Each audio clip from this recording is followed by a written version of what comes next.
Here, this is going to be a walkthrough of the Scarecrow that was on the cover of Farmer's Almanac that I sculpted and nailed together. This is it. A lot of people ask questions about it, so they weren't aware that this was actually created for the album cover. So this is it. That's the head. This is like a, what is it called? Potato sack bag with some twine around it, foam inside.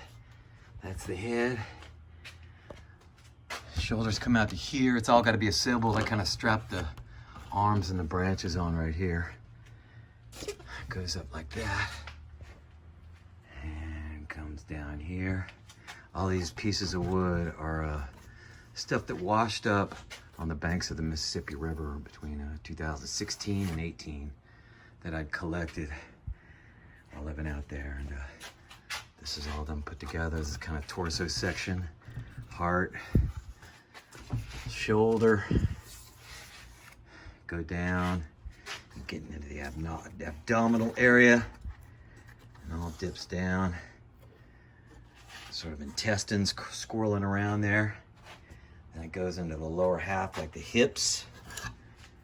And then it floats on down to the feet, which is sort of emaciated. Like this piece right here looks like a really kind of mummified thigh that goes into a foot right there, and it's crossed over the other one, which has a similar kind of shape, thigh shape, both of these. Almost Christ-like crucified scarecrow in the position. And then put kind of these horns that matched up, these two different pieces at the bottom there, almost like arthritic crow's feet at the bottom too, to kind of mix in with this stuff. But yeah, it's all Mississippi driftwood. If you look close, you can see where drywall screws are holding it all together. In the back, there's a 2x6 that it's all kind of mounted to. This is all one piece. And later on, when I set it up, I hook it to a 4x4 that I plant in the ground and assemble the arms, which are right here. That's the arms right there. Both of them, same stuff, twigs and sticks. Pulled from the Mississippi and mount them on there. That's the overcoat, ripped up trench coat, kind of stitched together with more twine. Here's the sea ropes that hang around the Scarecrow. These are ship's tugboat ropes, man, so cool.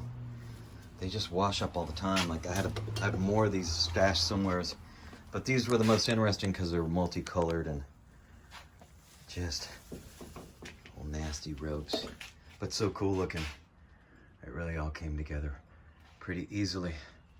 So that's it. That's the old Scarecrow sitting in storage right there, just hanging on the wall. For a while I had this in the garage in New Orleans, mounted up, and people would give it strange looks, not knowing what the hell was hanging up on the wall there. And here's the Scarecrow hat. Forgot about this. It's a big ass hat because the Scarecrow, when it's mounted on the 4x4, it's about 8 feet tall, maybe 9 feet tall.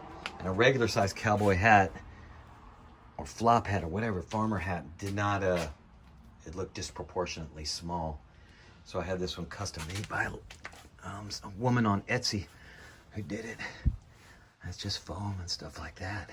You just plant it on the head up there and strap it down.